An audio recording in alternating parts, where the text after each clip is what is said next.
Hello friends, आज हम commerce series में ओपीसी के बारे में पढ़ेंगे। ओपीसी की फुल फॉर्म है वन पर्सन कंपनी।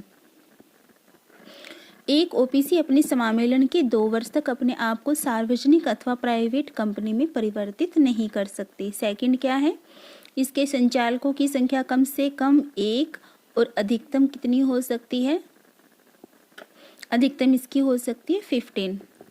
फिर है, इसका उद्देश्य व्यवसायिक कार्यों के लिए किया जाता है लेकिन दान के लिए नहीं किया जाता।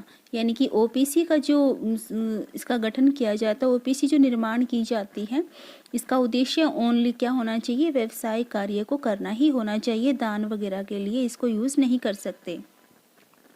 इसकी न्यूनतम चुकता पूंजी कितनी होनी चाहिए, पेड अप जो कैपिटल है वो कितनी होनी चाहिए, 1 लाख रुपीज होनी चाहिए। ओपीसी का परिवर्तन अनिवार्य होगा, कब अनिवार्य होगा, जब इसकी संबंधित अवधि में ओपीसी की जो पूंजी है ना वो कितनी हो जाए, 50 लाख रुपए से अधिक हो जाए तो उसको ओपीसी में कन्वर्ट करना अनिवार्य हो जाता है। और या फिर इसकी औसत बिक्री कितनी, वार्षिक बिक्री कितनी हो, 2 करोड़ रुपए से अधिक हो जाए, तब भी इसको ओपीसी में कन्वर्ट करना अनिवार्य होता है।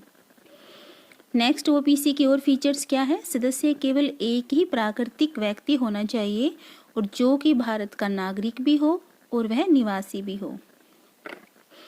ओपीसी का सदस्य जो है ना वो एक ही होगा और 21 सेक्शन के अंडर में लिखा हुआ है, 262 में लिखा हुआ है। यह एक प्राइवेट लिमिटेड कंपनी होती है। ओपीसी है ना जो 1 पर्सन कंपनी है, ये क्या होती है, यह एक प्राइवेट लिमिटेड कंपनी होती है। इसको कैश फ्लो स्टेटमेंट बनाने की ज़रूरत नहीं होती, यानी कि ये कंपलसरी नहीं है कि वो कैश फ्लो स्टेटमेंट का अच्छे से प्रिपेयर करें। ओके, तो ये तुम्हारा ओपीसी था और ये हमने सीरीज शुरू की हुई है कॉमर्स इम्पोर्टेंट की पॉइंट्स की, और ये उन सभी एग्ज़ाम के लिए इम्पोर्टेंट होते हैं जो पीजीटी कॉमर्स के होते हैं, यूजीसी नेट यानी कि एमसीक्यू वगैरह उनके सोल्व करके उनके अकॉर्डिंग हमने एक्सप्लेनेशन दी है ये, और ये हमारे हर एक एग्ज़ाम में ये वाला टॉपिक तो आता ही आता है। Okay, thanks.